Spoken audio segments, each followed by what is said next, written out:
Deputy CM Manish Sisodia के घर कल सीबीआई की टीम 14 घंटे तक छापेमारी करने के लिए पहुंची और उसके बाद ये लड़ाई अब आगे और तेज होने वाली है। सीबीआई ने सिसोदिया के खिलाफ सबूतों की तलाशी तेज कर दी है और अब शायद उन्हें समन भी भेजा जाए, उनसे पूछताछ हो और फिर उनकी गिरफ्तारी भी संभव है। अगर ऐसा हुआ तो केजरीवाल के लिए यह बड़ा धक्का होगा।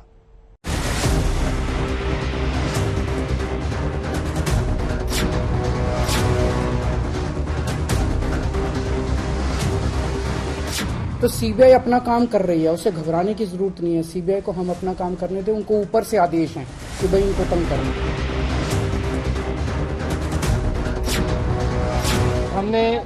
हमारी फैमिली ने पूरा सहयोग दिया जांच में। हमने कहीं कोई भ्रष्टाचार नहीं किया, इसलिए हम डरते भी नहीं। सिसोदिया के घर 14 घंटे की छापेमारी।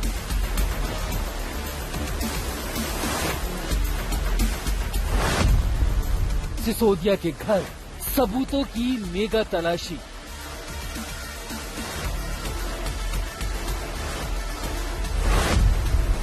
सिसोदिया के घर सीबीआई की मैराथन रेड। केजरीवाल के सबसे विश्वस्त सहयोगी, दिल्ली सरकार के सबसे मुखर मंत्री,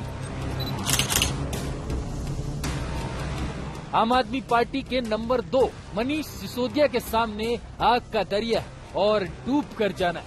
भ्रष्टाचार के आरोप में सिसोदिया ऐसे फंसे कि सीबीआई की टीम उनके घर के अंदर दाखिल हो गई। शुक्रवार की सुबह 8:30 बजे सीबीआई की जांच का दस्ता सिसोदिया के घर पहुंचा। 14 घंटे सीबीआई की टीम सिसोदिया के घर का कोना कोना खंगालती रही। रात 10:30 बजे सीबीआई की टीम छापेमारी का ऑपरेशन खत्म करते हुए निकली। सीबीआई की जांच टीम घर से विदा हुई, तभी सिसोदिया को अपनी बात कहने का मौका मिला। सिसोदिया कैमरे के सामने आए, खुद को कट्टर ईमानदार बताया और सत्यमेव जयते के अंदाज में जांच की आंच का सामना करने का दम भरा। उन्होंने पूरे घर की तलाशी ली।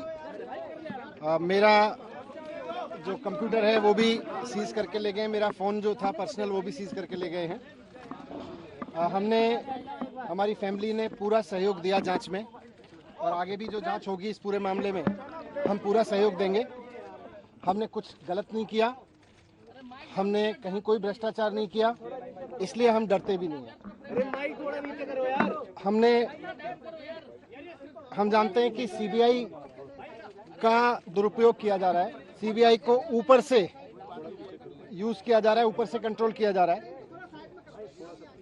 सब लोग जानते हैं कि किस तरह से सीबीआई को ऊपर से कंट्रोल करके दिल्ली सरकार के अच्छे काम रोकने की कोशिश की जा रही है। हम लोग ईमानदार लोग हैं, कट्टर ईमानदार लोग हैं, ईमानदारी से काम करते आए हैं। पिछले 7-8 साल से जब से राजनीति में आए, ईमानदारी की राजनीति करते आए हैं।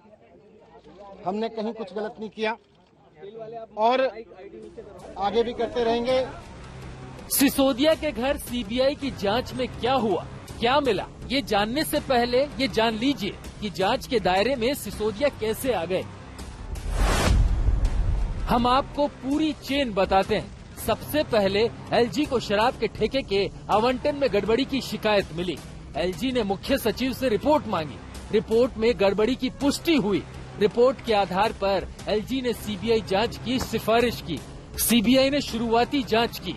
जांच में सबूत मिले। सीबीआई ने एफआईआर दर्ज की। सिसोदिया को आरोपी बनाया गया। एफआईआर के आधार पर सिसोदिया के घर और दूसरे लोकेशंस पर छापेमारी हो रही है। अब आप ये भी जान लीजिए कि मनीष सिसोदिया पर सीधे सीधे क्या आरोप हैं। शराब लाइसेंस के टेंडर में गड़बड़ी की। नई शराब नीति से कारोबारियों को लाभ पहुंचाया। शराब कारोबारियों को 144.36 करोड़ की छूट दी। सिसोदिया ने जीएनसीटीडी एक्ट का उल्लंघन किया। ब्लैक लिस्टेड कंपनियों को भी टेंडर दिए गए। तो इन्हीं आरोपों की बुनियाद पर सीबीआई की टीम ने सिसोदिया के घर की तरफ रुख किया। छापेमारी के बाद CBI 1 mobile phone, 3 laptop, excise से जुड़ी 3 फाइलें, कई दस्तावेज अपने साथ ले गई। व्यवहार सबका बहुत अच्छा था। नहीं, अभी नहीं। अब उन्होंने जैसा मैंने शुरू में बोला, उन्होंने बस कंप्यूटर सीज किया है और मेरा फोन लेके गए हैं और कुछ फाइलें थी उनको लेके गए।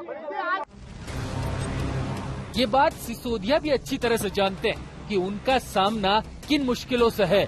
सीबीआई अब अच्छे से सबूतों को खंगालेगी। सबूतों की बुनियाद पर सिसोदिया को समन भेजा जा सकता है और फिर सिसोदिया से सीधे पूछताछ की जा सकती है। दिल्ली से मुनीश पांडे, अमित भारद्वाज और कुमार कुणाल के साथ आज तक ब्यूरो।